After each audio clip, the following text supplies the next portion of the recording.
thing would not switch over, and it's not going to. Very odd.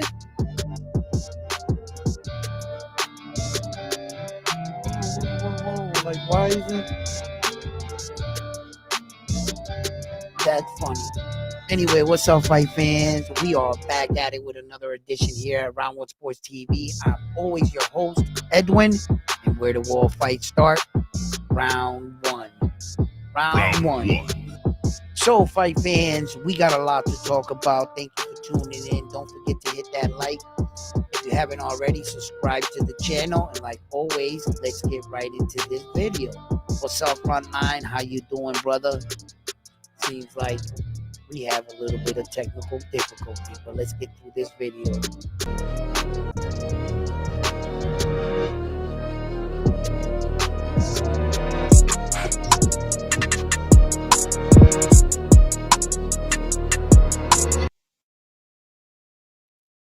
Wow. Let's see. It will not allow me to load into my screenshot. That is something. Wow. That's like, that shit is not letting me load in to my setup. Wow, bro. That's not no bueno. It's with the no buenos. Let me see if I could do something real quick. Hold up. Oh, wait a minute, wait. Maybe I do know. Hold on. Okay, hide that one and then go to this one, right? No, it won't. It won't. It's not. I don't know why. So, fight fans, let's talk about it as I get things situated here, which somehow.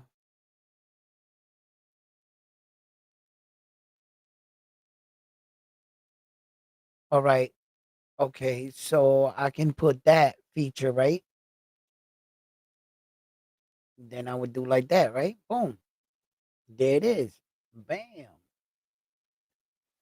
That's kind of like really big, right? Jump. Oh shit. I'm on a live. So anyway, fight fans, let's get into this video. We have a lot to talk about. We have a lot to discuss here. Where does Terrence Crawford and Naoya Inoue go from here in their careers? And who would you like to see them fight next? Uh, See, this is one of those things in boxing where you want these fights. You ask for the challenge.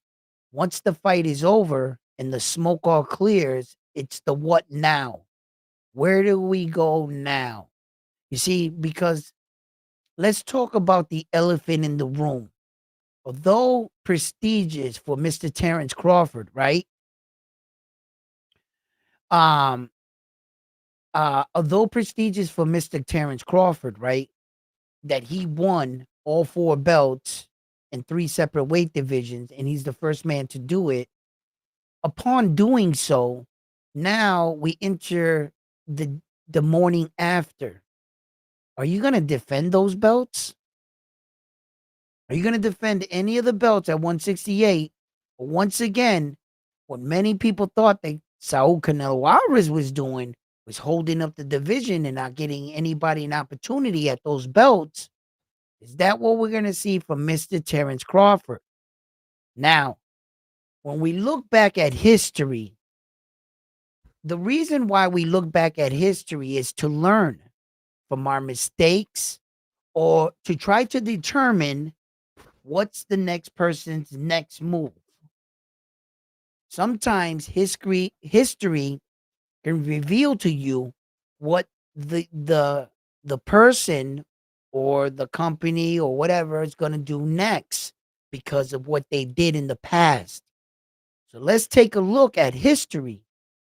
Has Terrence Crawford defended any four belts in any of the three weight divisions he won all 4 belts in.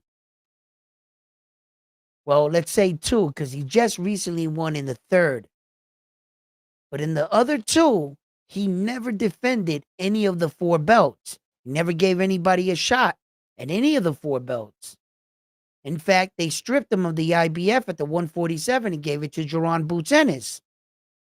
Now, that's not taking away anything or taking shots at Terrence Crawford because rightfully so, it's his place to choose to do otherwise. See, some might frown on the fact that he didn't give anybody a shot at all 4 belts, but there's other fight fans that say, rightfully so, go get it like I got it, right? I'm not going to give you a shot at one night like Saul did and give him a shot at all 4 belts when it took me a lifetime to get all of that. Now, Terrence Crawford, right now, for me, he should just ride into the sunset. But is he gonna do that? No.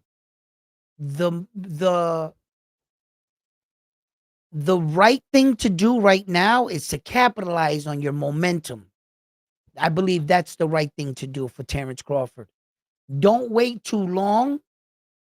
Keep your name irrelevant in the boxing world. And stay in the spotlight. Market yourself.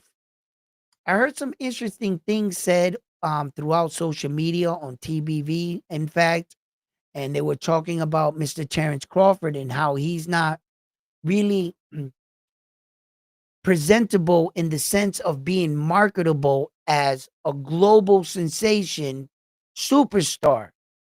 Now, there have been many fighters that have been marketable and been very successful, but they talk very little. Saul Canelo Alvarez, for instance, he can speak the lingo. Is maybe his little smirk charm or his little, jokes that he says. Well, Terrence does the same thing. See, Terrence is cut from a different cloth. He's cut from the schools of hard knocks, where a lot of smiles, weren't awarded. A lot of hugs weren't given out. And a lot of time spent in front of a microphone wasn't their job title. His job title was to kick ass. And that's exactly what Terrence Crawford did. He shocked the world, him and Bomac, and coming all the way from Omaha, Nebraska. Congratulations, young man. You have achieved a lot in boxing and you definitely changed the sport. Some fight fans had even thrown out the notion of enticing an old legend as Floyd Mayweather to come back and be one of those fighters or dancing partner Terrence Crawford so desperately needs for another big payday. At this point, his only big paydays can only come one or two ways, I see. And both ways, it would either be a rematch with Saul Canelo Alvarez once again, right? I'm not sure if fight fans would want that. Or David the Monster Benavidez, which some of us would say, look, to dear Mr. Terrence Crawford, you did beat the best 168 pounder, managed pounder. Saul Canelo Alvarez. He didn't fight David the Monster Benavidez. I think for a reason. Okay. These guys are getting younger, bigger, faster. And David the Monster Benavidez is a prime example for like one of the guys that is really big for the division that cut a lot of weight, and he was in that division, and I believe he would have just dominated the 168. So I have to Terrence Crawford to fight David the Monster Benavidez, although I think he can beat him and fare well against him, in his age right now. If you had Terrence Crawford, younger, perhaps 32, 33 years old, 30 years old against David the Monster Benavidez, I would have no problem with that. I think he can beat David the Monster Benavidez, Terrence Crawford in his prime. But you're gonna take a young fighter in his prime, and you're gonna put him against a 39-year-old coming into that fight. He would be 39 years old, Terrence Crawford. And I'm not protecting Terrence Crawford, but at some point in your career, you need to start thinking about cashing in on your hard work. You've already given us the 15-year plus career and um you have paid your just dues. You're a 5 division world champion. Ironically enough, I think about legacy. I'm a man of belts. I love the belts. I think that in your sport, no matter what sport it is, it's the more you can achieve. How many rings do you get? How many trophies? How many accolades have you? What kind of champion were you during your time and among your peers? So for me, if he can do the 168 thing, just like Tank Davis went up to 140 and beat one fighter, Mario Barrio, a young 19-year-old Mario Barrio, in fact, right? And Tank beat him, right? But that didn't prove to me that Tank can beat all 140 pounders. I didn't see it that way. Same way I viewed Terrence Crawford. I sat here on my show and I told you if Terrence Crawford and anybody in the world can come up with a game plan to beat one person, if one person had that crazy little fighter inside that you didn't know how far he was willing to go with good preparation, was Terrence Crawford, and he pulled it off. But the minute he pulled it off, begged the question, what are you going to do now? Were we worse off where we were with Saul Canelo Alvarez? Or are we in a better place with Terrence Crawford holding all 4 belts? What did we just do? Terrence Crawford, I don't think, is going to sign up to fight any of the 168 pounders if his name is not Saul Canelo Alvarez.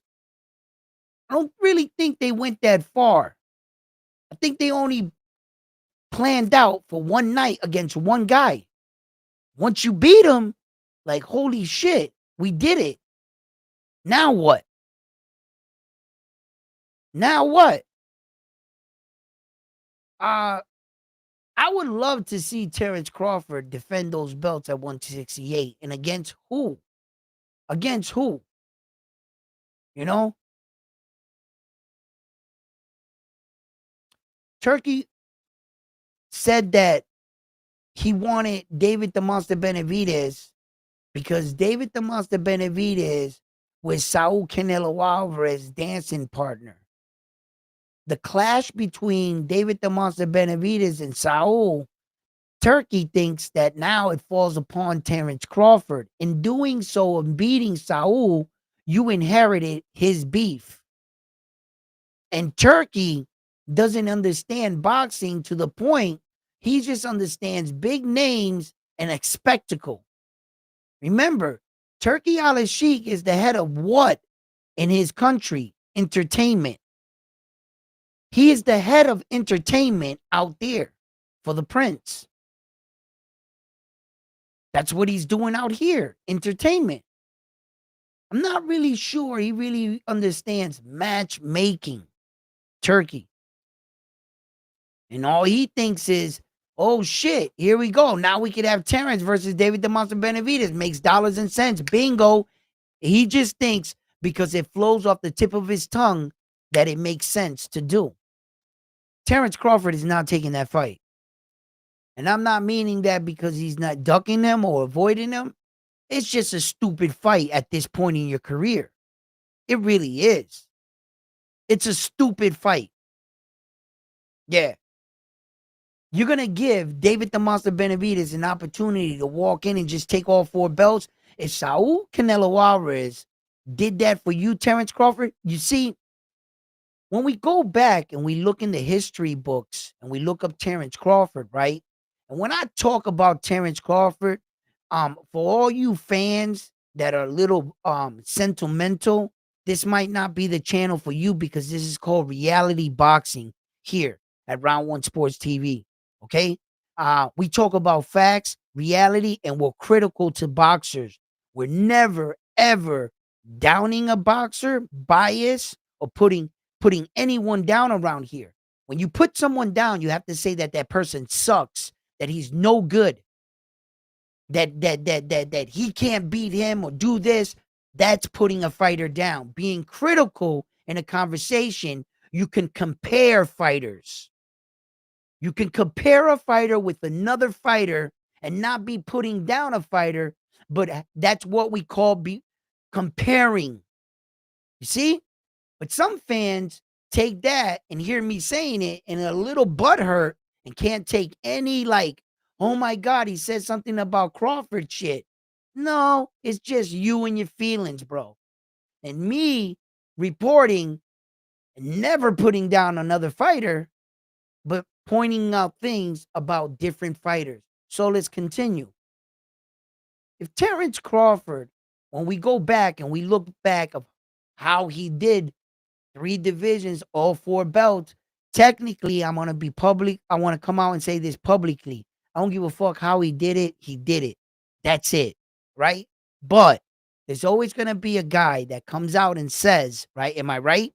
Oh, Terrence fought this guy for 4 belts and he fought this guy for 3 belts. It's not like he went out and got each belt individually and fought 4 champions. No, he technically only fought one guy at 168 and inherited all the belts.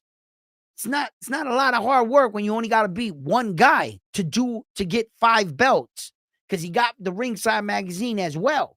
Now, in the next weight division, he fought one guy for 3 belts and Errol Spence Jr., right?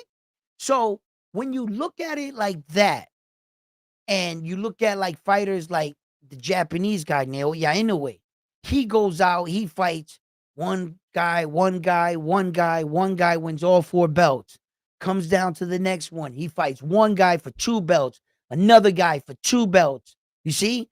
And then the question became, could Naoya Inoue catch Terrence Crawford? I thought by Terrence Crawford pulling that off, it would entice Naoya Inoue to have a new vision, and maybe give him a new goal and maybe go up to 126 and you know, uh, take a crack at it. But he would have to fight all 4 of those guys. There's not one guy that has 2 belts. There's not one guy that got 3 belts. There's not one guy that has 4 belts. That would be a tough assignment. I don't think no one's going to catch Terrence Crawford. And I don't think anybody in history would have been stupid enough to put themselves in on and Terrence Crawford. Like, you would have to get that guy to agree to do that. That guy must have really thought that he was going to beat you. And you go and pull that shit off. That's a monumental fuck up. Like, you just like catapulted Terrence Crawford in the stratosphere in boxing. I don't think anybody's going to catch him for years to come. Now, that's a record right there that's impressive that the Americans are going to have once again over everybody else. Yes. And it's just a fact. You can't take that away from Terrence Crawford. I really don't give 2 shits how he got there. I really don't care if he fought one guy and 3 times and all one guys had all 4 belts. Shit. The key thing is what? To do it. They were foolish enough or they thought they could beat me so bad and you were such a great champion, you had all the belts that you accepted the challenge and you lost. Don't cry now. Don't cry now. So I'm on some shit where Terrence Crawford, bro, you know, there's always going to be that guy that brings that shit up. No, he fought this guy for 3 and he fought this guy for 4. Yes, that guy exists. But what's it say in the record books? What's he gonna go down in history for? I really don't give 2 shits, bro. He is the greatest fighter to ever live, I think.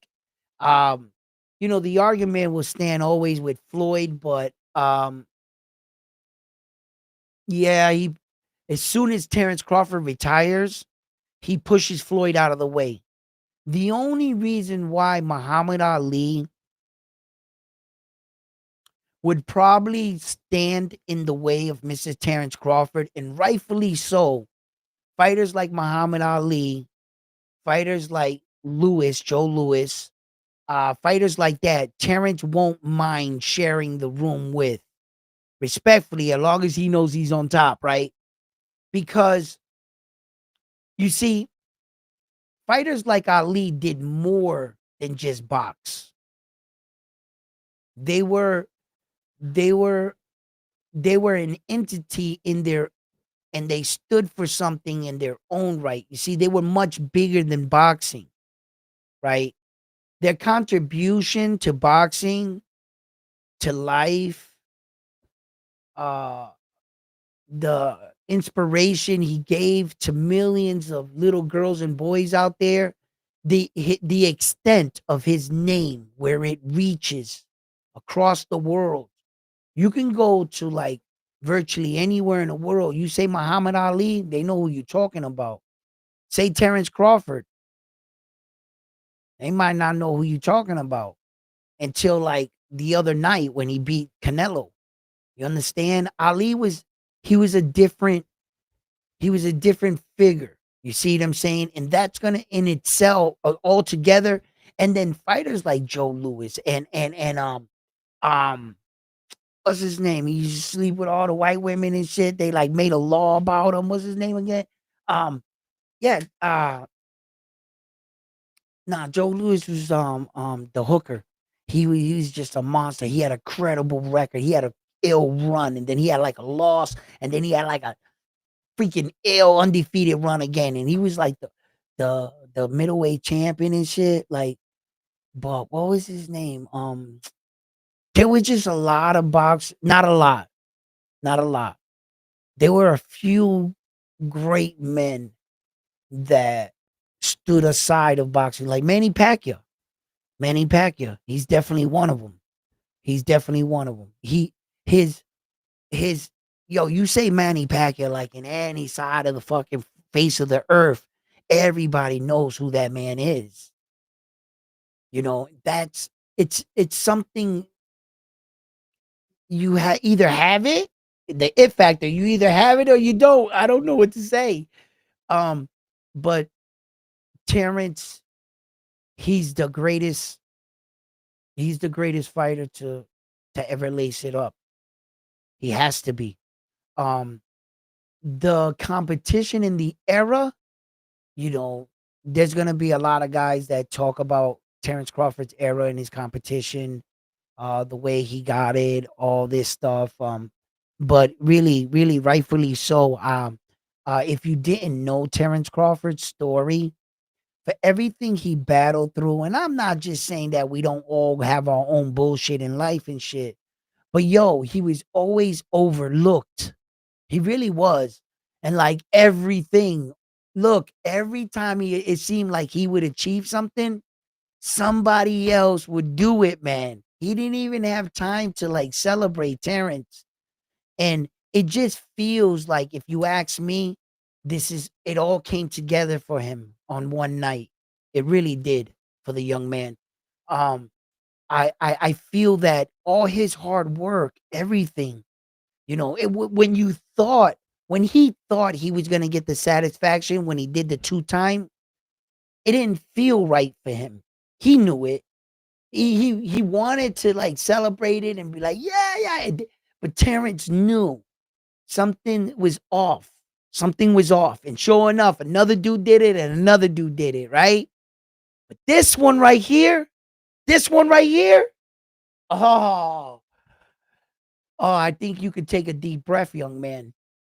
And I think that, you know, throughout his entire career, Terrence Crawford, like him battling with his promotional company, uh, you know, not getting the fights he wanted at the time he wanted, the weight on Errol Spence Jr., his career was on hold. He wasn't gonna give up the fact that he was gonna chase him down. It had been a challenge that he had put on because remember, Errol told him, "You're too little, you're too little."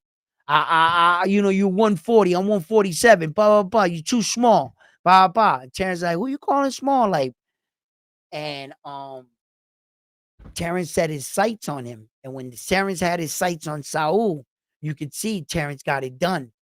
But are we playing around with boxing right now? Are we the fans having double standards right now and being blind, speaking up against the very things that we don't want? We didn't want Saul Canelo Juarez jumping up, going down, fighting this guy, fighting that guy. No, we wanted him fighting a Pacific.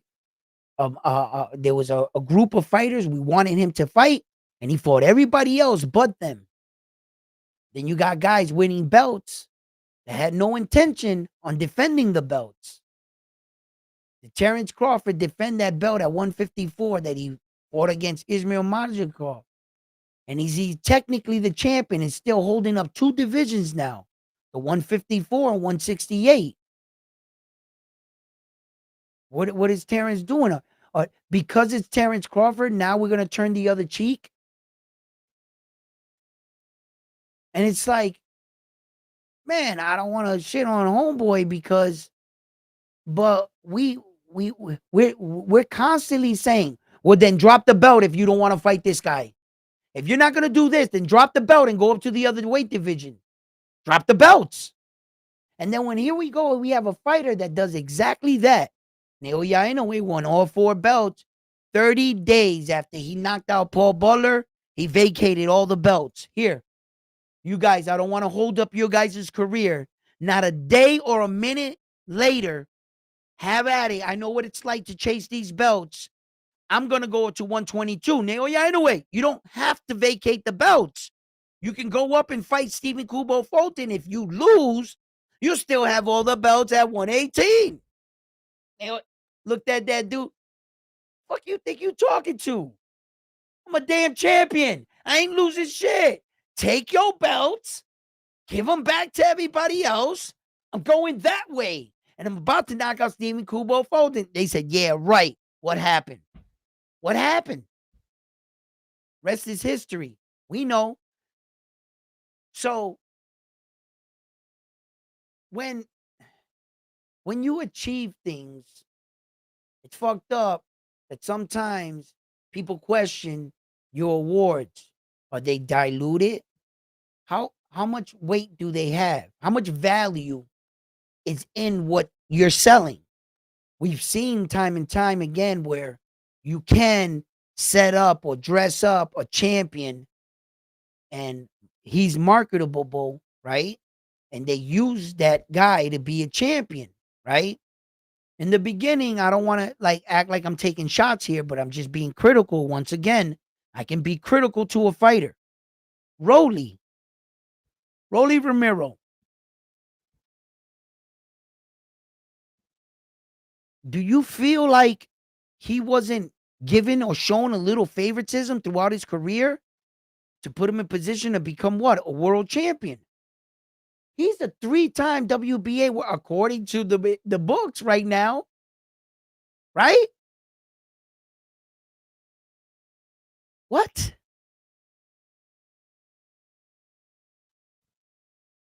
There you go. There you go. You see, let me catch up to some of y'all. Y'all texting away. Let me read y'all messages and shit. Phil, you over here banging the messages out. Just popped in to say hello. What's up?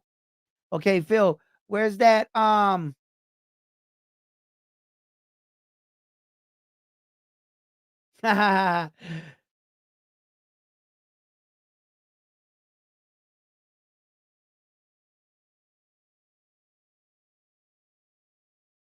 I hear you, brother.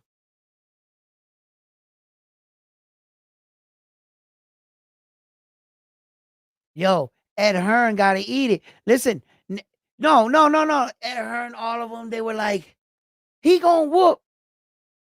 MJ gonna whoop Naoya ain't no way, right? And he's like, Ed Hearn's like, oh, he's ducking.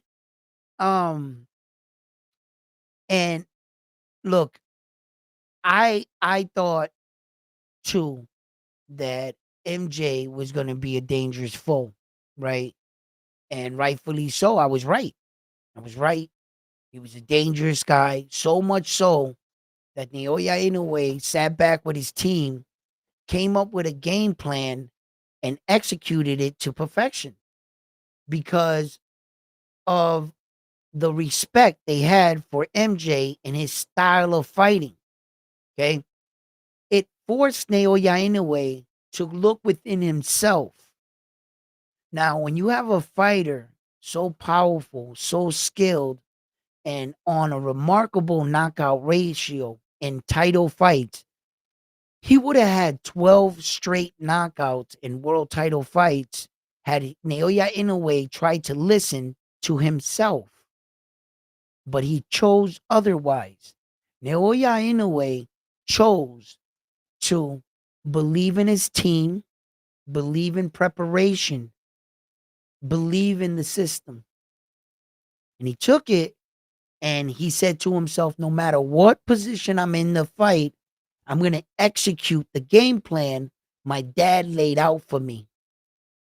And shouts out to Naoya Inoue for not being the kind of fighter so arrogant that when he saw an opportunity in the fight or moments in the fight, that he was going to let his ego take over and say, this fight is being a little boring. I'm going for the knockout. Instead, he stood disciplined, stayed the course, and executed his game plan to perfection. Okay. At the last round, Naoya Inoue started to move around, and we saw in the 12th round where the danger, MJ, where he lies in his technique, where he clipped Naoya Inoue in the 12th and final round, way too late, right? And I don't even think he won that round, MJ, with that shot, because Naoya Inoue was beating him throughout the round. So, but it showed. It showed. When Naoya Inoue went to relax for just a split second, MJ came over the top, reminded him, yeah, had you done that in the first round, from the first round, this would have been a different fight. Naoya Inoue respected MJ. His team came up with a game plan. He executed it to perfection. I believe he pitched a 12-round shutout. I didn't give MJ not one round in that fight, not one round. Once again, it was a beautiful master class performance, and a lot of people had to eat crow. A lot of people thought that MJ was being avoided by Naoya Inoue. No, that guy was being avoided. The easy fight, Naoya clearly wiped him down. It wasn't even a challenge. He made it look easy, and Marlon Tapales, the guy that beat MJ, gave Naoya Inoue, for me, a better fight than MJ did. And it goes to show you why Marlon Tapales beat MJ. You see? Now, in the record books, Naoya Inoue beat both of them. What are they going to say now? You see, I wish that Naoya Inoue did not waste any more time, people. He's not getting any younger. I wish he took it now to move up to 126. Forget the December fight with David Allen Picasso, Naoya Inoue. What does that do for you? Okay, look, Naoya, I'm with you when I'm a numbers guy. I like the belts, legacy. I'm a legacy guy. Okay, I'm with you. I know I see where you're going. Okay, Alan David Picasso gives you 6 consecutive title defenses with all 4 belts. That's incredible. In a 4-belt era, okay, I see the record you're going for.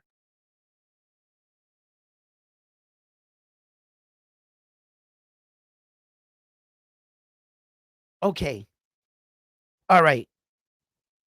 There's another way Naoya Inoue can catch Terence Crawford. You guys do know this, right? Okay.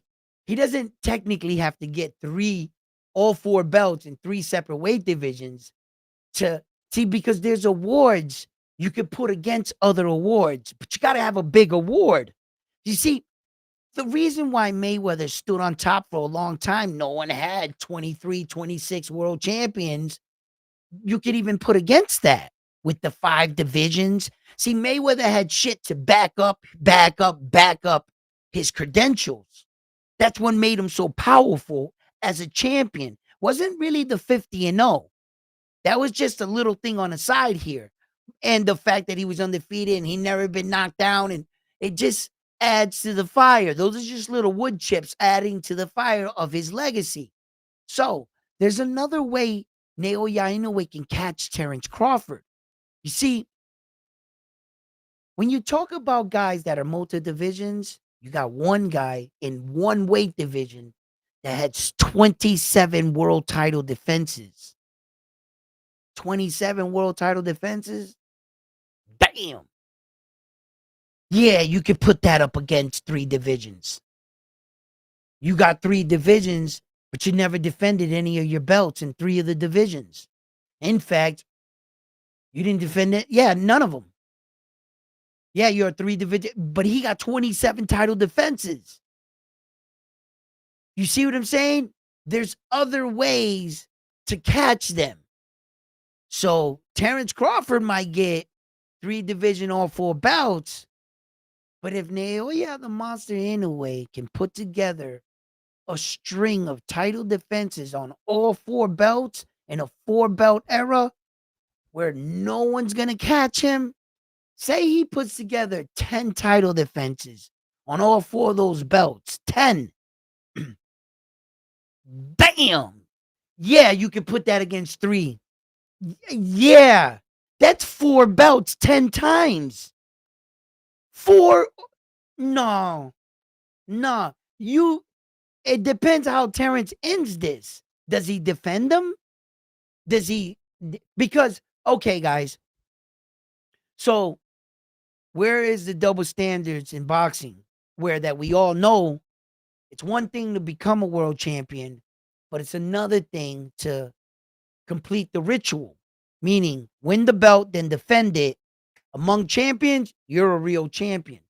But if you never defended your belt, you only won it. Until Xander Zayas defends that belt, he's not going to be considered a champion amongst champions that have. That's a different kind of champion. Yes, you'll go down in the history books as a champion. No one can take that away from you. No. But we know what it is. So, because Terence Crawford wins 4, that it excludes him from defending them? Is he a real champion if he doesn't defend the belts?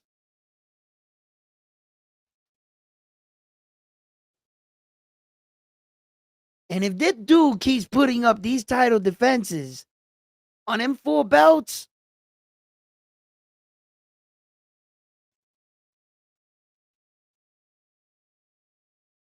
yo, peep game, right? Well, he gets 1, and then the 4, right? So from the minute he beat Monitor Palace, right? So that was Luis Pantera Nari, uh, TJ Doheny, Yi Young Kim, right? Um, Roman Cardenas, and then MJ. That's 5. That means that WBO has to turn gold for Naoya Inoue now. That's got to turn gold. That has 5 defenses on it. From the minute he beat Stephen Kubo Fulton, because you got to have 5 title defenses for it to turn into the super for any of the belts, right? I think it's still 5 for any of them. For the diamonds to go around the WBC, that has to be 5 title defenses or 3 for the WBC. I forgot the number, right? And then for the WBA, it's 5. In order for Tank Davis to get credit for that super, to get the big lions, like that. That's the regular, WBA regular. You got to defend that belt 5 times to turn that into a super. You got to defend that one 5 times to turn it into a super. And then the IBF, what are we doing here with this one? Like, how long did he have the IBF? The IBF came from Marlon Tapales. So the clock started ticking from Luis Pantera Nari. So he has 5 title defenses on the IBF too as well.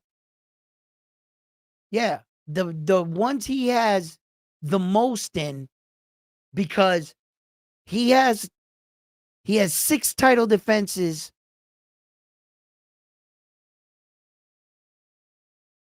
on the WBC and the WBO. Stephen Kubo Fulton had the WBC and WBO, and that's where it all started.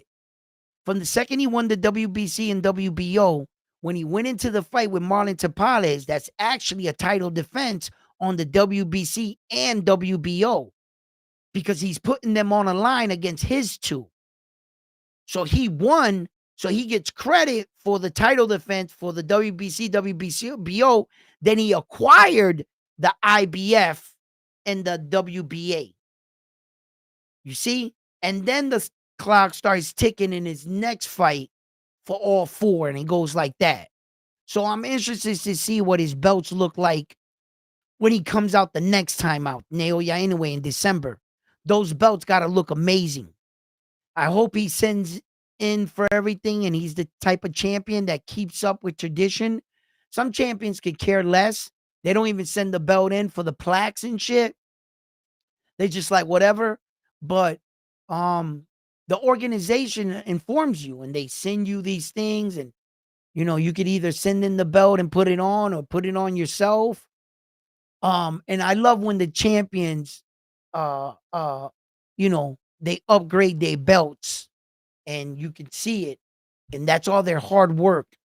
That's why the other night I was looking at the belt, and you could see on the WBC where it has the things where there was the 4 clips. Yeah. So, yeah, I just wanted to know that, because Naoya Inoue's belts didn't have that. And that's why I'm wondering if he's even keeping up with it. Maybe he's gotten to the point where he's not even taking a new 4 set of belts. He's not paying for it. He's just like, I already got 4. Just keep building on these ones, because eventually, where are you going to put them all? Like, eventually, I would love to see what Naoya Inoue's trophy room looks like. It's got to look amazing, man. Just think about it.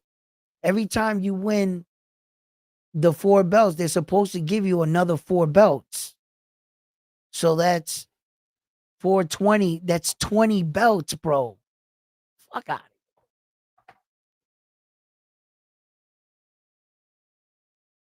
That's 20 belts right there. Then he has 3 other weight divisions where he also got another set of 4 belts.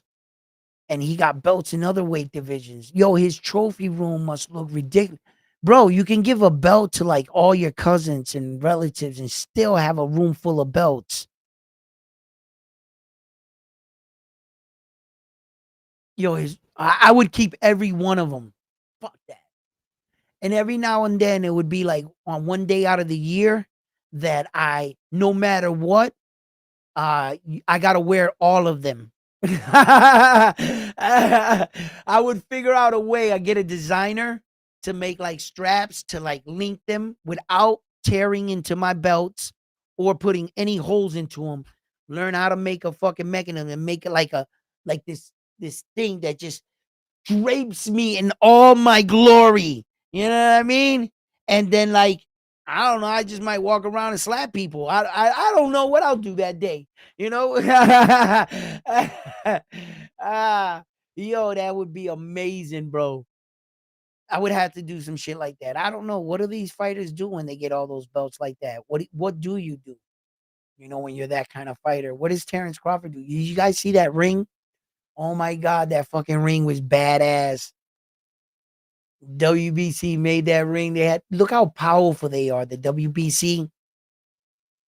That night and that ring was supposed to solidify the night of the event that took place amongst two great legends, two fighters in the game, Saul Canelo Alvarez and Terrence Crawford. If you open the ring up, it has the stadium where they fought in. And on the side, it has the like the name of the place, everything. But I couldn't help but notice that on the very top of the ring in green diamonds, it said WBC. Wait a minute. Isn't there five entities here in the room, right? The Ringside Magazine, the IBF, the WBA, the WBO, right? Ain't they play? But on the top of that ring, it said what? WBC. That's how powerful that organization is. It didn't say any of the, it didn't say IBF, it didn't say WBA, it didn't say WBO, it didn't say any of that shit. They didn't share the top of the ring with the rest of the organizations, did they? Did you see the IBF on the top of that ring or the WBO on the top of that ring? Did you see anybody else on the top of that ring but only one? And it just goes to show you that the WBC had plans. That ring with, I bet you, was size for one person, and Terrence Crawford was not him. I'm just gonna leave it like that. But in fairness, both men had the opportunity to win it. Terrence Crawford won it, rightfully so. They gave it to him. It was amazing to witness. Uh, but here we are. Here we are now. Here we are now. What do you guys think? Let me catch up to you guys. I'm just sitting here like rambling. Yep.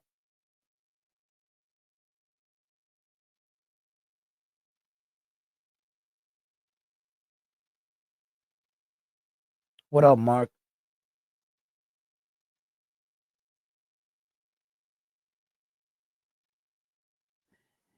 In the laters in between rounds, MJ really looked discouraged and yeah, listen, I would say he he couldn't figure out how fast Naoya Inoue actually was. He didn't understand how he was up on him so fast and that he couldn't get to him. The only success that MJ had in that fight is when Naoya Inoue chose to stay still, basically. When he chose to stay still and he went like this into the high guard, then MJ came forward and boom, boom, boom, boom, boom, like that, right? But if it wasn't for that, like what success when you saw that like in the first round, the second round, the third round, and you saw like Naoya Inoue like focused, dialed in, did MJ touch him? No. He had to let up in the fight to at least give him a full sense of courage so that he can open up, so that he could catch him in exchange. How many times we saw Naoya Inoue set guys up like that throughout his career? It was the same setup he was doing to him. Remember, like off top, he did it to Paul Butler, Naoya Inoue. Yo, Paul Butler couldn't touch Naoya Inoue, bro. And Naoya Inoue would edge up, close his hand like this, right? And allow him to hit him just to give him confidence. Same thing with Stephen Kubo Fulton. Naoya Inoue did the same thing.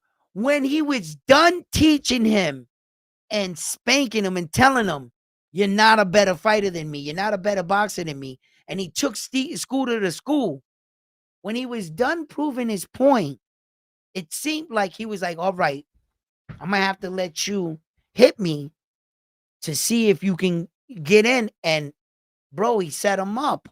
So all MJ's success, I saw it firsthand. It wasn't like he got that like on his skill, like he was boom, boom, boom, boom, boom, boom, bang, yeah, yeah. Like no, no.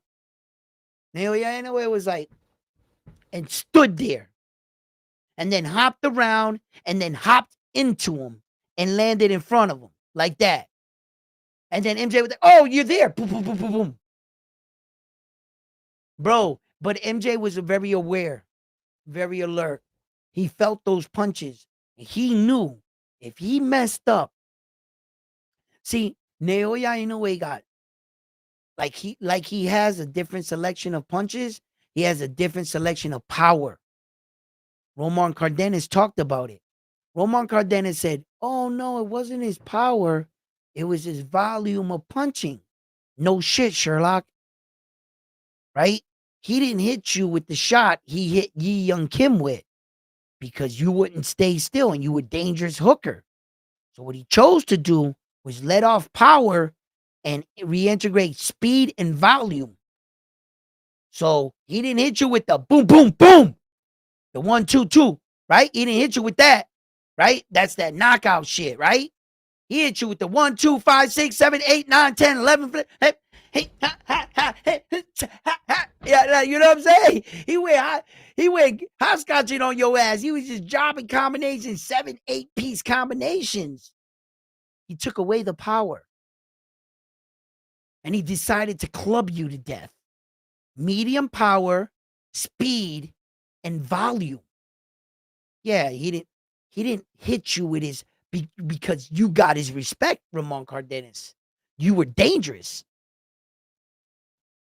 He stood on the outside and tore you up. So, no, in your case, it wasn't his power. But fighters like Yi Young Kim, he got hit with that shot.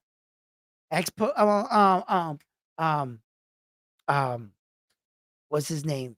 Shit, you could ask any of them. He knocked them all out, right? Luis Pantera Nari. Jesus Christ.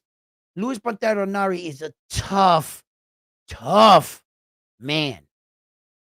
The way he hit that man with that straight right, listen, his neck snapped back violently off that rope.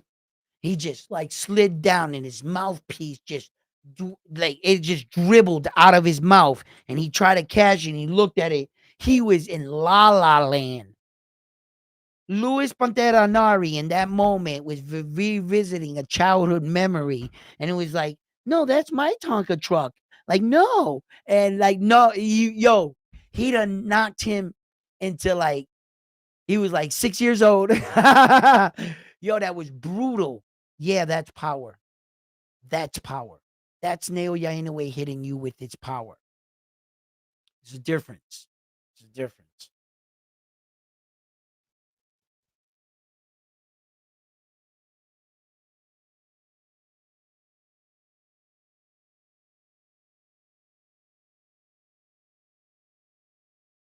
Breathe, Edwin.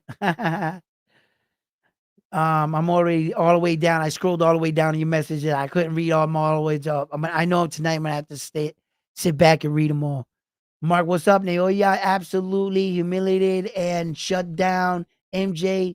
That fight 12-0. Yeah, I said it. 12-0. Yeah, Mark. We seen the same fight. There was no like he had like small moments in the fight, but like I was just explaining that it was all given to him. It was all given. When you saw when Naoya Inoue wanted to stay like completely like focused, dialed in, he couldn't do nothing. He couldn't do nothing.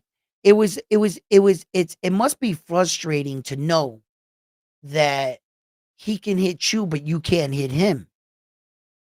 And you try to do your regular, typical boxing stuff, the shit that works every day against everybody else, and all of a sudden it's just not working against him.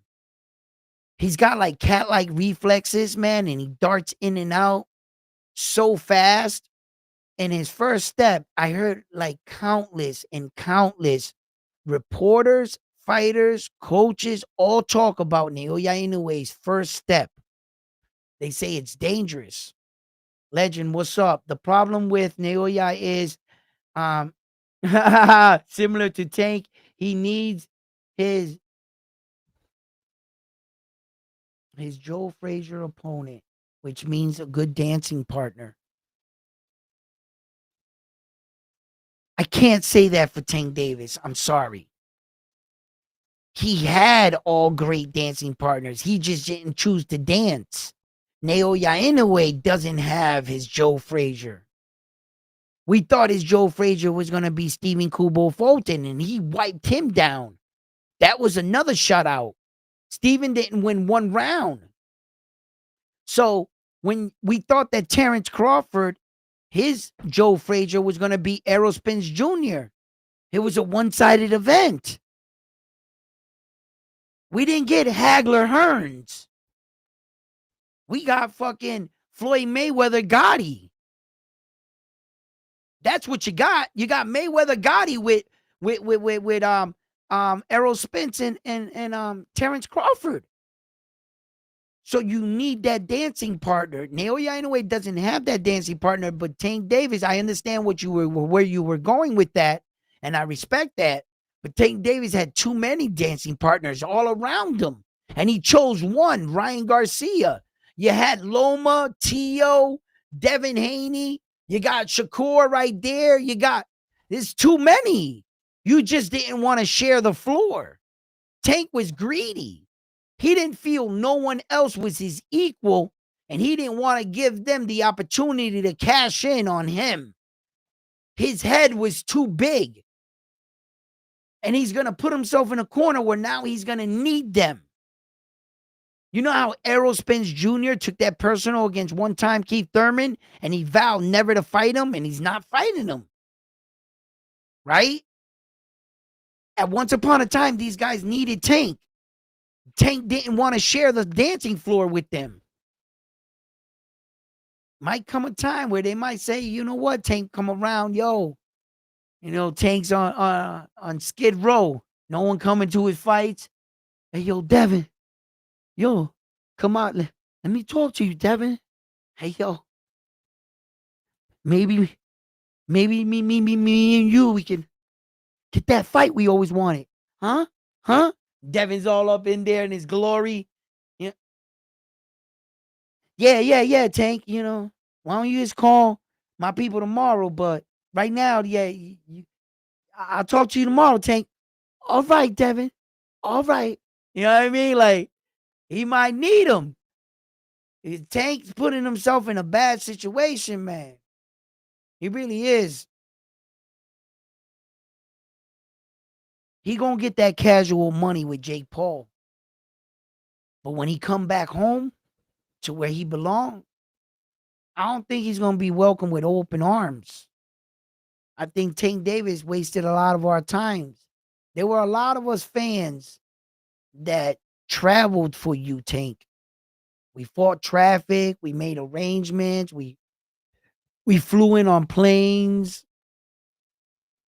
You know, and we traveled. We traveled to see you. We traveled to see our great fighter become world champion. What we always wanted to see. We didn't want all the criticism, the ridicule that it came with your career, that everybody's like, yo, now we're at the situation where Tank, who have you fought? So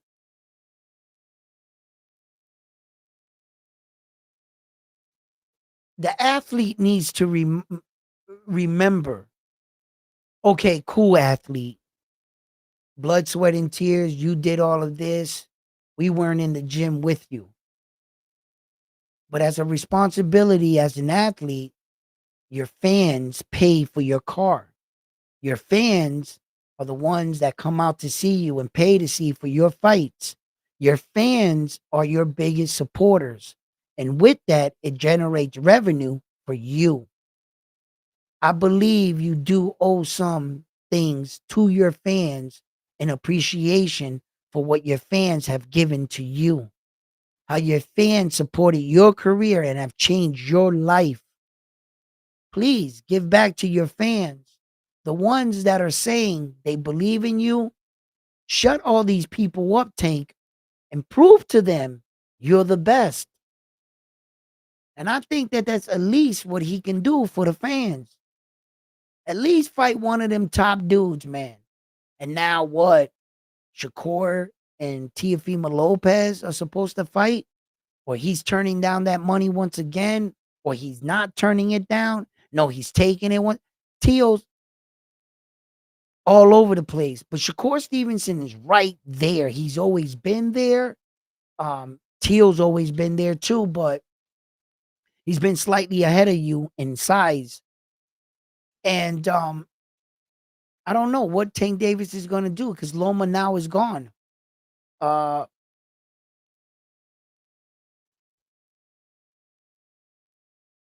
Maybe Tank will get that payday he always wanted. And from these casual fans, they'll come out and see this Jake Paul, uh, whatever you want to call it. I'm not gonna shit on Jake Paul. I'm not gonna shit on Tank. I'm not nothing. It's up to you as a consumer. If you as a consumer want to pay your hard-earned money and or to go there and witness the event live, and you want to travel to go see this, and that is up to you.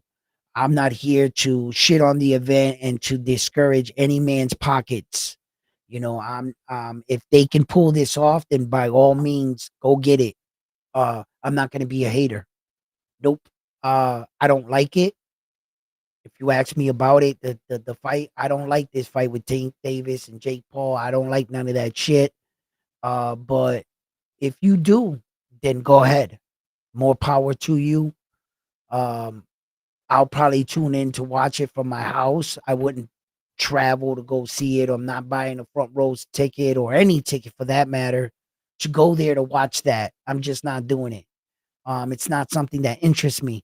But I will go out to watch other fights. You guys know, you guys been with me. I go out to see fights all the time. I'm going currently in a fight right now. Got a little sparring in myself uh with my very young sparring partner, man. You know what I'm saying? Yo, I got into a fight with a 22-year-old. That's my last fight. What was yours? Right? So it's cool. It was cool in the gym, like the sparring and stuff. And I'll tell you guys about it, right? I'll be honest with you guys, right? I didn't want to hit him. I didn't want to hit the kid, not because he was a kid. I didn't want to piss him off. Right? This kid who looked strong and he hit strong, right? But I didn't want to hit him anyway because he's my sparring partner. So I wanted to reach out and touch, just touch him, right? And it would get too close because I was too slow and he would come over the top. So I knew that. So I had to react. So in the first like feeling out process, right? Plus I want to hit, but I don't, like I said, you don't want to hurt your sparring partner. I mean, I'm not an asshole. I don't want to do that anyway, right? But I'm also learning. So this is in the first round is what I was doing was in my head, I wanted him to hit me. I wanted to get it over with. Like I was like this, like flicking it out because I just wanted him to hit me. But then when he went to throw the punch, I saw it. My body got out the way automatically. And I was like, wait, don't move. Let him hit you. But my mind, my inner fighter was like, fuck that. Don't let him hit you. Like my mind wouldn't let him hit me.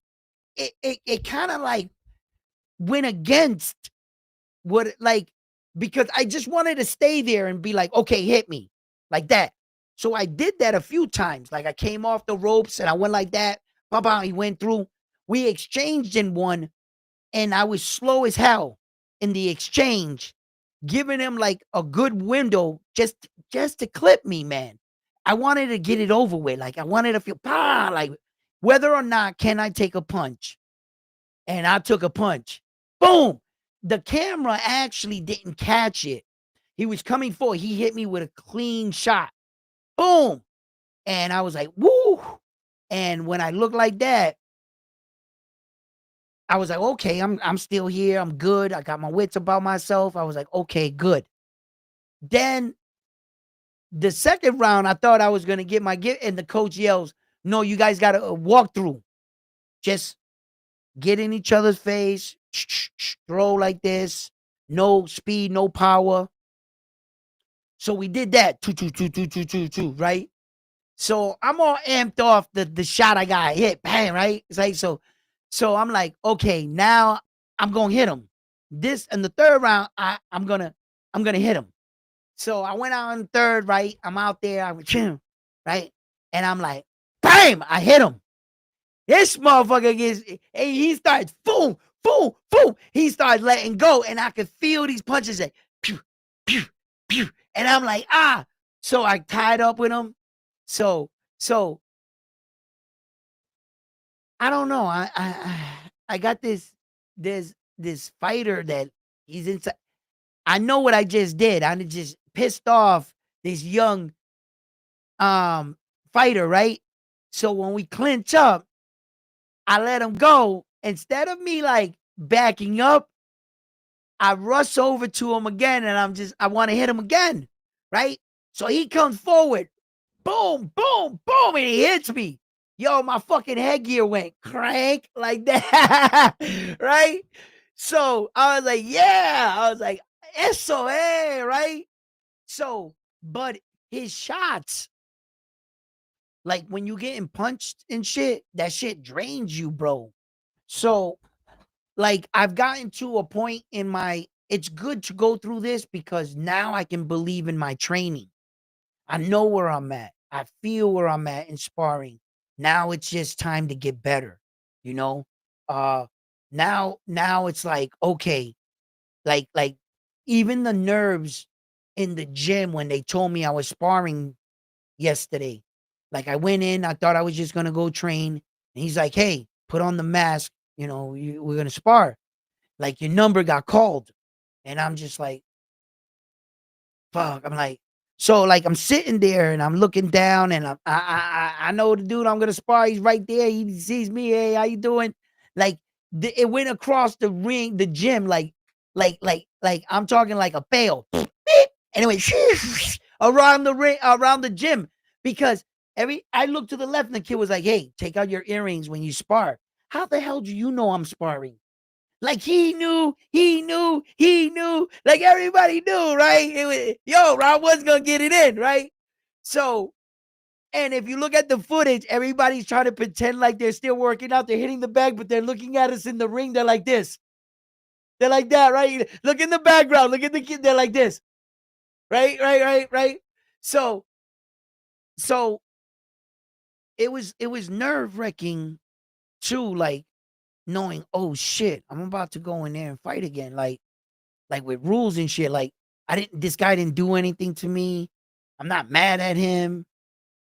He's just going in and like it's reliving and triggering all these fears and emotions that come with it.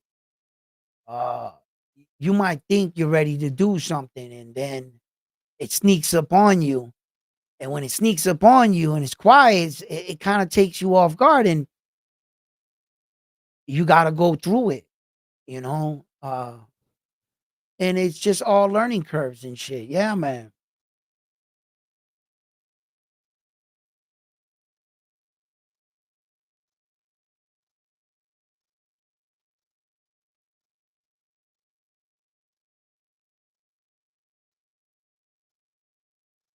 What you mean, my monkey fight?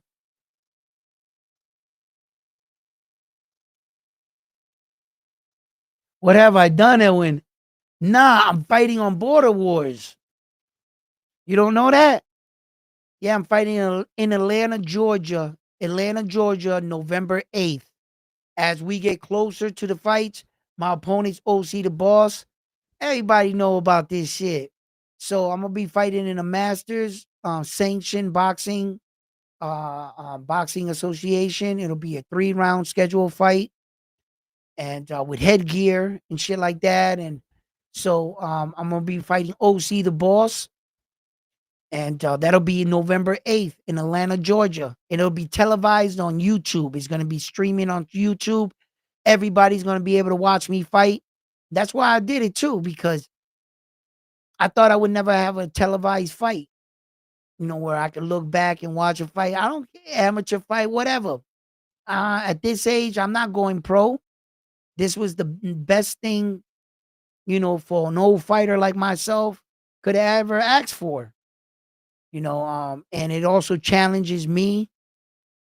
It so I've been training for the last few weeks, and like the last 8 days or so, I've probably been MIA the most because I stopped filming. I even stopped coming on and on my show and shit because I was just exhausted every night, running, jogging. Yo, when I started jogging, bro, I was going to sleep almost crying. My shins, they hurted so much, bro. And like the first 2 weeks of working out, the pain in my that through my body and shit, I didn't want to talk to anybody. I didn't want to fucking come on and then Ness always asking me about the sparring and shit and talking with everybody. So I kind of fell off the social media thing. So maybe for like the last 2 weeks or something, maybe some of you guys might have not been catching up to what's been going on, but that's what's been going on in my life. My absence on my show, my absence on TBV is only due in part because I'm exhausted from training. But you better believe I'm out there getting it. Like I gotta go to the gym at 5 o'clock tonight. So I gotta go and tonight I'm going back in. If we have to spar again tonight, we'll spar again tonight. I don't care. Whatever it is, whatever we're getting closer to this fight. I'm locking in. I gotta start working out in the morning. I'm probably gonna, go in my room again, do a little bit of cardio. If you guys want to join me, we can start the round one sports fitness again and just keep going in. Uh, and I just gotta keep my training going. Gotta keep my training going.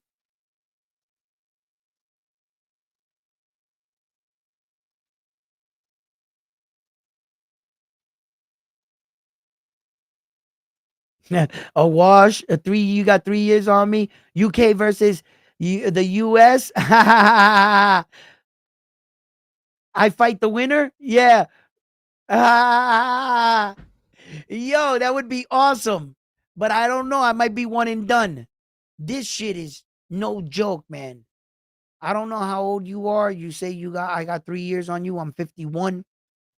I try to keep up my appearance. Believe me, this is all gray. I dye this shit like a motherfucker. I'm not ashamed to admit it. Women dye their hair every day. My wife does it all the time. They always want to look good, and we look gray as fuck standing next to them. Fuck that. We got to fight back. Take care of ourselves. You know what I mean? But I am 51. Pretty good shape. But boxing wise, no fucking way did I think uh bro, when I first went back to hit the bag to move my feet, I wanted to cry. I couldn't believe how bad out of shape I was. For as the kind of fighter that I once was, the man I viewed myself anyway, it was like I didn't know anything. My body did not snap right into place just because I once knew how to throw a jab or had an understanding of it, or that I even talking about boxing. No, my body was in a different time zone. It didn't listen to anything I know, knowledge, speak about, nothing. It didn't give two shits. My human body reminded me, unless you get out there and train and work on form and go over things and repetition, you will not know it. I don't care what you once did, Edwin. You are not that man anymore. And I had to start from scratch. I had to go to intermediate boxing school. Yeah, I did. I walked in with the day oneers. I'm still with the day oneers. I don't care. Those are my homies now. We getting it in, right? I know it's coming faster and I'm understanding things and you know, bro, truly, I can talk out what I know. My body won't do it unless I train it to. I can know. Here comes the punch. Block. Did you train the block? No. That's why you're getting punched in the face. You can explain what to do. Sure. But you're not that fighter anymore, Edwin. That's reality. And that's what I was faced with. I didn't want to give up. I didn't want to give up then. I knew I was in over my head. I knew. And then it was like 1 week I was working out. I remember hitting the bag and everything. And then I was in a slump. I can't do this. I was saying to myself, and I took like a day off. Then the next day I got up. I just put on the gloves, just messing around. And I went outside and snap, I heard it. I looked down, looked at my arm. I was like, snap. I heard it again. I was like, wait a minute. Maybe when I was working out wasn't a waste of time. I started realizing I had to train my body again. How far I can get, I don't know. I'm in a space in my life, the unknown, and I have to be real with myself. I'm not gonna sit here and give you guys the tough guy act for what? For what? For what? What? I'm ashamed to be real, to be human, to not sit up here and just sell you guys some raw shit, to tell you exactly what I'm going through, man. Like it it's it's challenging me every fucking day, bro. Really does. Mentally, I'm nowhere near preparation where I even want to be. So I'm I'm upfront with myself. I'm upfront with myself. But the one most important thing, I'm behind myself. I'm my biggest cheerleader. You know, I have to be self-driven. I don't have the luxury or the means to buy everything I need to to pay these coaches or trainers or nutrition or any of this shit. And I'm just a man challenging himself to see something through. Something really hard, man. And there's days I want to walk away and there's days I don't. There's I don't even know how I do it sometimes. I just keep going. I just keep going. You know, the thought of failure keeps me up at night. Um, but I don't think I'm doing everything I need to be doing. No, I don't. I gotta be doing more. I like the little steps I made in the last few days. But that's gotta be more consistent from my part, more. Um, and that's all I can do. That's all I can do. But man, yeah, yeah, this is what it is. Your boy's fighting round one sports talk, fighting November 8th.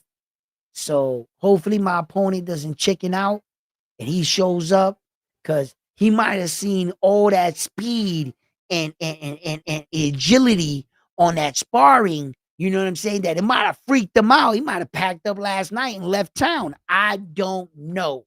I don't know. You know what I'm saying?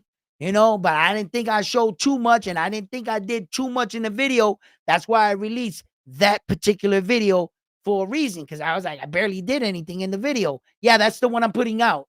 You don't want to show your opponent too much, but he might have seen that lightning flinch that I did. You guys saw that shit? That shit was like fucking legendary. You seen that shit? I was like, oh, he was almost gonna throw a punch there. He was like, that was enough for me. Packed up his shit, was like, yo, I'm out of here. Left. The daughter didn't come home that night, and OC the boss left a note. Sorry, but I gotta go. Yo, witness protection program. Here comes OC the boss. Ding, ding, ding, ding, ding. Let me in. MJ, tell him to let me in. Yo. Yo.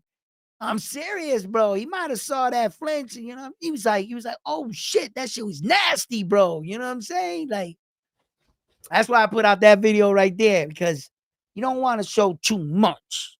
You know what I'm saying? You know, come up with your own game plan. You know, what's up, Carlos? How you doing?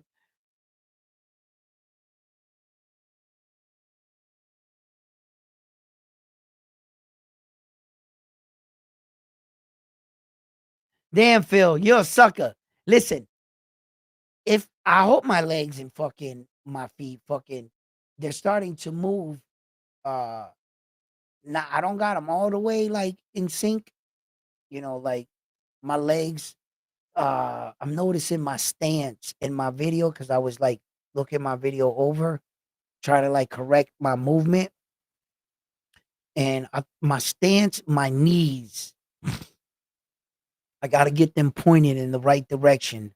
So I was looking at my posture first, and then the way I was throwing the jab and stuff. Um, I know that I was throwing a jab, not with the intentions on really like,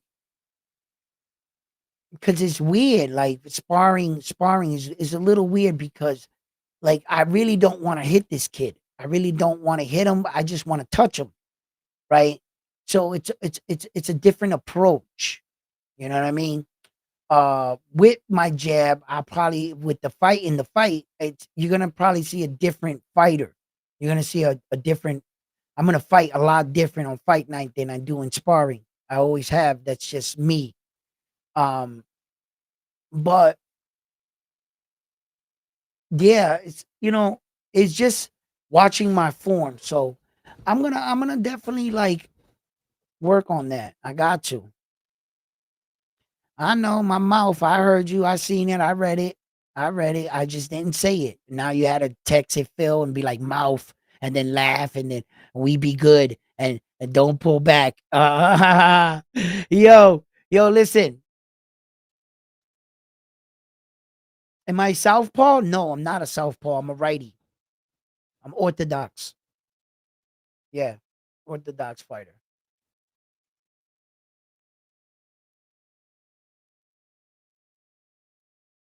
Yeah, legend. I gotta train with that killer instance.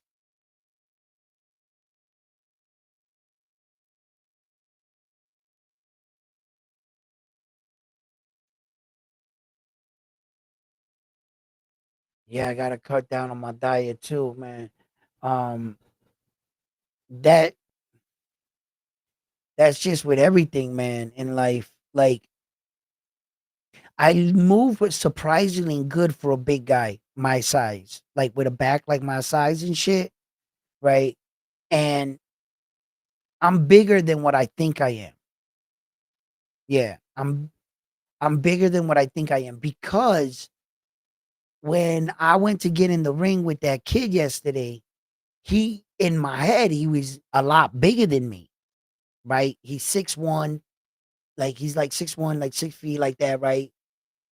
He's like 6'1", 6'1". He's taller than 6 feet tall, and like he was bigger, like 190 or whatever. Then when I watched the tape, I saw how much wider my back is, how much bigger my arms were, how much bigger my shoulders were, my calves. I was just stockier but shorter. That's all. So I was like, wow, I kind of viewed him bigger. You know what I'm saying? So it's kind of I kind of fall under that sense that in the inner Edwin is this young, athletic, like I've always been in my whole life. I don't view myself any different. Like, I don't know. I was the type of kid that would challenge myself. Like sometimes I would take the tip of my sneakers and put them on the side of the curb, and then you do one rock and you backflip onto the ground like that. Like I was always athletic. Played basketball, football, baseball. I was a shortstop in baseball. I was a quarterback in football. Um, Basketball, a guard, shooting guard. Um, Boxing, handball, tennis. I can't play golf to save my fucking life. I can't hit that little fucking, but I'll pick that motherfucker up and throw it across the. Bro, that looks so simple, man. Just to hit the ball, and I'll smash that golf. That shit is for the birds, bro. Fucking golf, bowling. I can bowl too. I've been known to hit a couple strikes. Don't fuck around. I've been known to hit a couple strikes. A bowling alley right down the street. All right, that's all we got in our town is a damn bowling alley and a miniature golf. Yeah, I might have got kicked out of there once or twice for throwing and swearing and putting.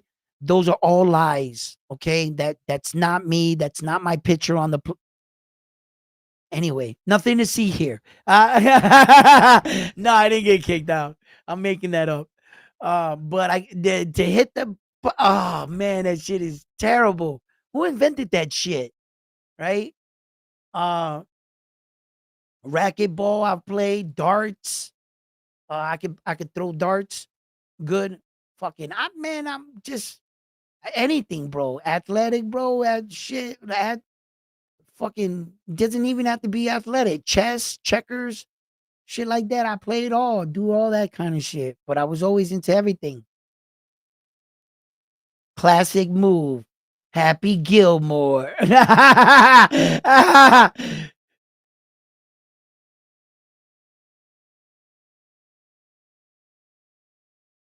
Thank you.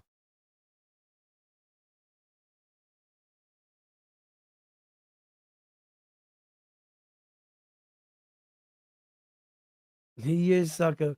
Yo, Phil. I don't know if you with me or you against me, Phil. You know what I'm saying? Friends like you, man. You know what I'm saying? Yo, yo.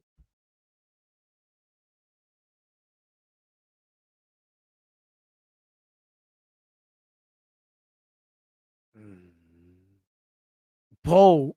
You want me to make a poll? Yo, yo, you something else, bro. You something else. Hold on, let me drop this right here.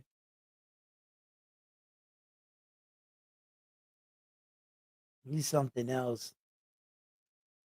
Maybe you might want to come up here and talk about it. I'm gonna drop the link before I get off. If you guys don't want to have anything to talk about and stuff, I gotta get in the gym and get this workout going. It's already 4:26. These guys start up at 5, so I gotta get down there. So I'm gonna start heading out in a little bit down to the gym. Um, and get this working. What can I say? We're coming off of a good, last few days of boxing. Where do we go from here? Uh, you know, and on the low, damn, um, there was a few boxing matches I wanted to talk about.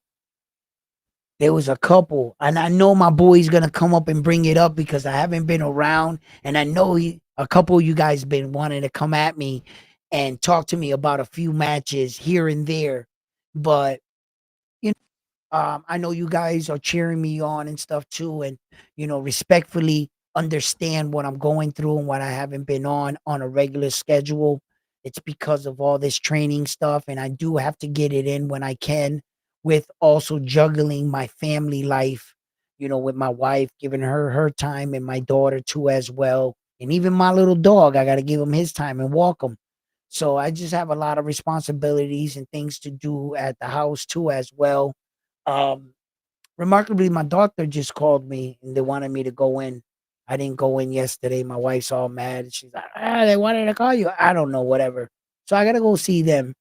So there's a lot of things, what I'm saying, that I'm juggling, but you know, it's all possible. Nothing in life is impossible until you make it impossible for yourself. And I shoot myself in the foot every day.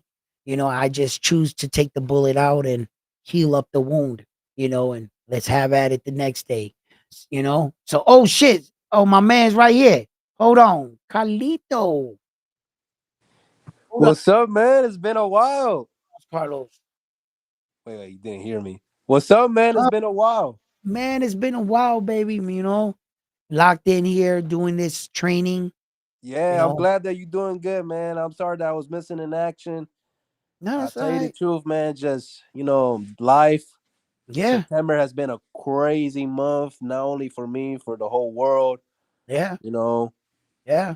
But I tell myself, hey, man, I'm blessed to be alive. And man, that weekend, congratulations to Terrence Bud Crawford. I had to eat crow. You know me, I keep it real. Yep. Yep. He Yep. did history, three division undisputed, and congratulations to Inoue for defending and breaking the record of doing five defenses of undisputed. Yeah. Yeah. He That's a broke the record. record. Yeah, Yeah, that's the record. Right. yeah, Right. he broke Canelo's record. So, Right. and then if he fights who was Picasso, that'll be six. He fights Nakatani, that'd be seven. You know what I mean? That'd be crazy. Yeah. I'm not too happy or thrilled about the David Allen Picasso fight. I really don't. We could do without that fight. Yeah. He doesn't stand to win anything, Naoya, in a way. And with the fact that Terrence Crawford just did this, just in case, maybe he can go for it, Naoya, anyway, or maybe he doesn't care about it anymore. Maybe he feels like he's doing his own thing, and putting those belts up. Like I said, he has a record breaking 5 title defenses on all 4 belts. That means he defended all 4 belts 5 times, a record Yep. breaking 5 times, man. So A the lot of next people one will don't be, talk about that much. I know, and then the next one will be 6 and then 7. You know what I'm saying? Then all of a sudden you're talking about 8, 9, 10 title defenses for 4 belts. You could put that up against 3 divisions, all 4 belts with no title defenses. That's why I respect both men. You You know? know, they did their own history. They did. Yeah. That's the thing about boxing. And I'm glad that we're able to see things like this because, hey, man, the impossible becomes possible. You know what I mean? Possible. Yep. And it shows like, hey, man, to any boxer out there, do your own path. You don't gotta Yo, copy and paste everybody's what does that careers. say about Jamel Charlo? Oh, he a pussycat. Yo,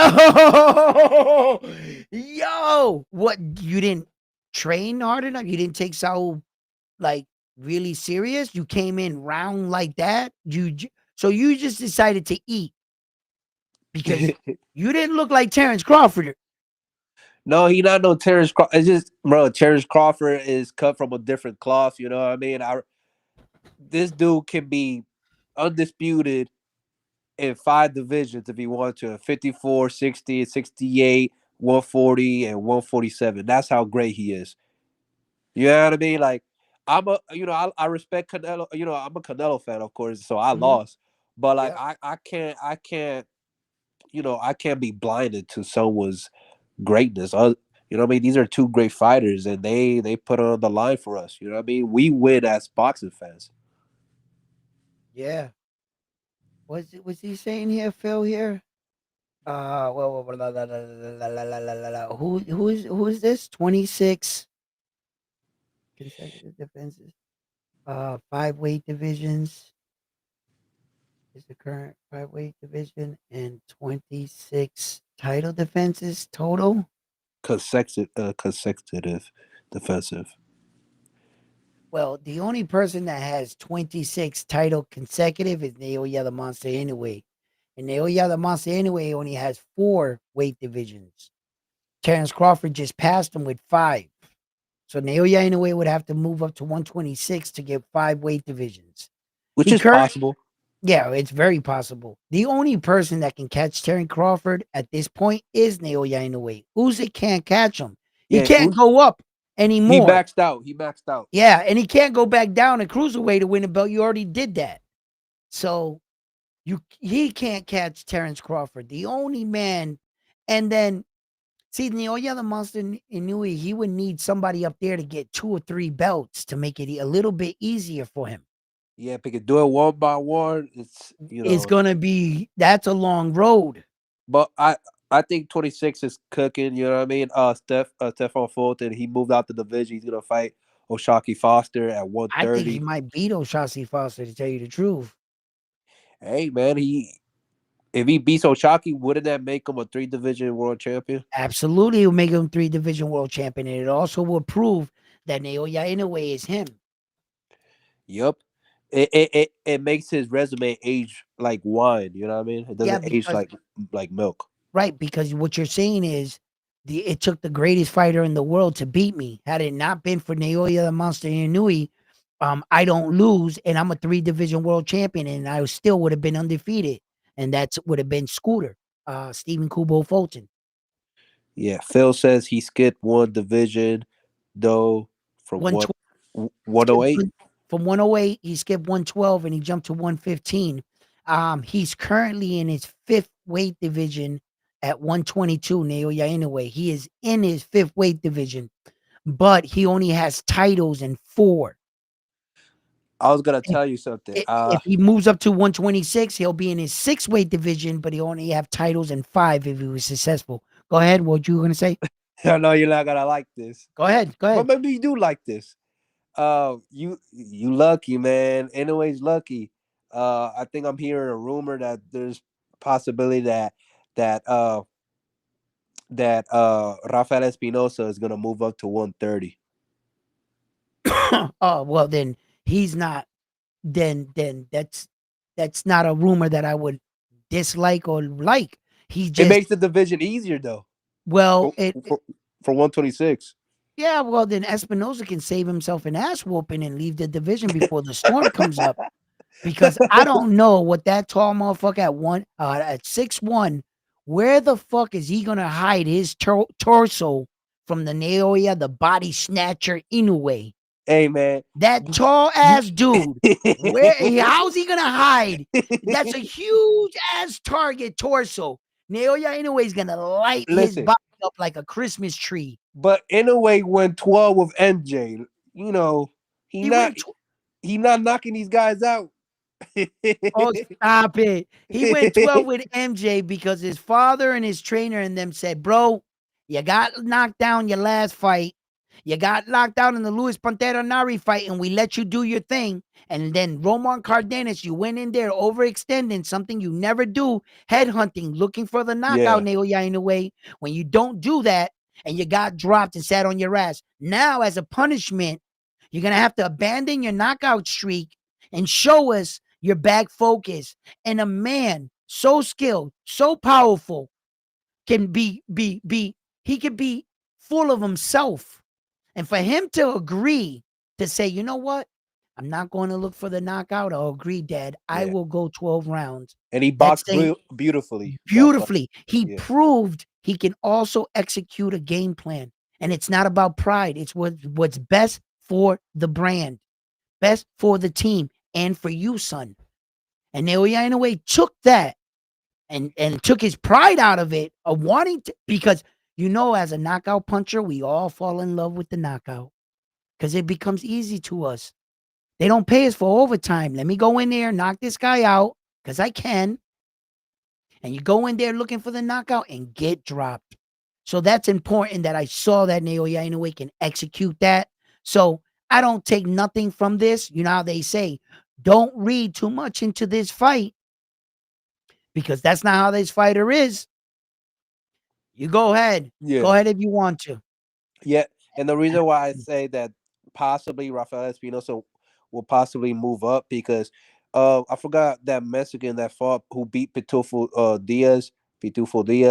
He's gonna probably unify with Navarrete. They're trying to make that fight at Yeah, 130. right. So and then you think that he'll fight the winner out of them and it'll probably be Navarrete and it'll be a good fight It, between it's Navarrete and it's Espinoza? it's That's what you're Mexican working to? It's Mexican and a Mexican battle, Civil War. Mexico on Mexican crime. Yes, I Yeah, get it. yeah. Because I get it. Rafael Espinosa got the WBO, and the WBO permits you to move up a weight division to fight the champion. And the Yeah, champion of yes. WBO is Navarrete in 130. Okay. Yes. Yes, it is. And I also thought that Stephen Kubo Fulton wanted to get out of the division at 126, being the clutterness that it is, the 126 with that WBC world title. There's 3 champions for the WBC world title championship at 126. There's Stephen Kubo Fulton, there's Bruce Carrington that has the interim, and there's Reg Vargas that is the champion in recess to That's your belt. crazy. That is crazy. That's fucking crazy, bro. I want nothing to do with that belt. I'm that is going up that to that is like WBA status right there. You got status. Yes. super champion, regular Yeah, champion, yeah. Some and dumb shit. and all to your belt. interim. Yeah. So Stephen Kubo Fulton doesn't want anything to do with that situation. That they won't award him full status as a champion because Yeah, Vargas is the champion in recess. Like, what the fuck does champion in recess mean? Like, you know what I mean? Like that Devin Haney shit. Then all of a sudden, Alberto Puello was and it was Alberto Puello and Sando Martin. They were supposed to fight for them. The winner of them became the official champion at 140, right? That's how that yeah, went. yeah. Right. Okay. So now, Stephen Kubo Fulton can move up, fight O'Shaughnessy Foster at 130, and O'Shaughnessy Foster is the sole proprietor owner of that belt. Nothing messy, you know, Will be a and good fight. Whoever wins that Stephen Fulton or Chucky Foster fight, they should fight Raymond Ford. or Lamont Roach. No, Lamar Roach is not moving down to 130 no more. Then he needs to give up that belt then. Yeah, he got to vacate that belt because he's gonna fight with Pitbull Cruz at 140. Dickinson is going to get elevated then because he has the interim to his belt. You know that, right? To Lamont Roach's belt. He's just going to get elevated. So if Who's he was that? to huh? Who's that guy? I don't know that guy. Yeah, he's the interim one. Jazza Dickerson. Yeah, I don't know. He's probably Yeah, overseas. but I know he's the interim to Lamont because the reason why I know that is because it made me look it up because of this Tank Davis situation. And when you look up Lamont Roach and his history, that comes up. You You know think what I you mean? think you think Lamar Roach can outbox Pitbull at 140? Yeah, yeah. I think so too. He can. He's got to be careful though, because Pitbull Cruz is throwing powerful hooks for 12 rounds. That's Yeah. all he throws is a volume of power shots. You can count on one thing. He's not going to throw the jab. His last fight, he was working the jab a lot better than he ever did in his entire career. He threw more jabs in his last fight in his entire career, Isa Pitbull Cruz. But he's a strong little dude, bro. Yeah, he could. He That proved dude us. throws bombs like just relentless, just But power shots. Lamar Roach showed that he could take a punch because going 12 with Tank, that ain't no a walk in the park. You know what I mean? Okay. Okay. Going 12 with Tank ain't no walk in the park, but Isa Pitbull Cruz did just that. He went 12 with Tank. Yeah, yeah, Yeah. yeah. Yeah. I'm not gonna say. I'm not. Because, Yeah. if I say something, you're gonna say that's an excuse. So, Okay. but Say it. but Come Tank on. but Tank said he had an injured hand. You know what I mean? Oh, why did he injure his hand? Because he punched him in the top of the forehead. Yeah, he was punching And down. He he was you know punching that way because he was more you smart. So, notice you notice with Pitbull and Lamar Roach, Tanks has a harder time fighting people around his height range compared yep. to taller fighters. Right. Because all his life he's been fighting taller guys. All his life. So Yeah, when he fights guys his height or his shorter, it's like a tall guy fighting a shorter guy. Sometimes it fucks him up, right? You know what I'm saying? you're Okay. not punching up, you punching Right. down. You know what I mean? Right. Yeah. Or, and you're looking, it's crazy because you're looking at the person and the uppercut. What Tank learned so well was that uppercut because he got underneath the taller fighter and Yep. he came underneath and hit him. But when you see his same height or shorter, the uppercut, now he has to duck to an awkward position where he's getting hit now. You see, Tank. So the situation with him and Esau and Lamont Roach, that's what would make the Lamont Roach and Esau Pitbull Cruz fight very interesting. Yeah. Would be very, If I, very interesting. if Ryan Venezuela outbox Pitbull, Lamar Roach should definitely outbox No, Pitbull. wrong. Well, it should spell that. You would think so, right? But Lamont Roach is not a Valenzuela type fighter. Yeah, He's really not. but He's really not. you can't. You think Ryan Venezuela has better pure boxing than Lamar Roach? That's what I'm trying to say here. Okay, wait a minute. Watch. Lamont Rio is a better outside boxer than Lamont Roach. Lamont Roach is a better inside fighter and move and evading than Rio. He's better than Rio on the inside, but Rio's better than him on the outside. And where the fight is going to be better for them is going to be inside fighting against Isa Pitbull Cruz. Yeah, that's Isa true. Pitbull, That's true. Isa Pitbull Cruz couldn't fight Ryo on the outside. Ryo lit him up. And then he went on the inside, worked him and pushed him off, and then set him up and played. And then Isa Cruz was just hitting air. He was just jumping up, trying to hit air, and he was evading out. Yeah, he was too tall, Right. and But Lamont Roach, he slipped Tank's punches on the inside. He stepped to Tank. He was right in front of Tank's face. He wasn't on the outside. He wasn't boxing like Ryo was. No. yeah, true. And That's that 100%. so that's why he was a better inside fighter. And then when I pair them against Isa Pitbull Cruz, I don't think it would be the same fight. I don't think that Lamont's gonna fight him like Ryo did. I I gotta throw think, you. I gotta yep. throw you a curveball. Hmm. If Lamont Roach beats Pitbull Cruz, you know that makes him the WBC interim at 140. And you think he will fight Subriel Matias at 140? Hell no. Ah, okay. You don't fight the boogeyman like that. No, those are not the kind of fighters. He too big and powerful, man. No, because you're not playing around with a guy that's cutting weight that's going to be a little depleted. You're fucking around with a natural 140 pounder. Yeah, natural. There you He's a go. natural. That's a different beast. That's why those guys can't believe how hard he can hit. And we've been saying this for years. He's a natural 140 pounder. When you're cutting weight and you're getting all the water out of here, you're less susceptible. You're more susceptible to getting knocked out. You're giving up a little to be the bigger man in there, but you are giving up a little. When you come up against a natural 140 pounder or a natural 160 or whatever weight division, but a natural in that, man, listen, he's firing on all cylinders.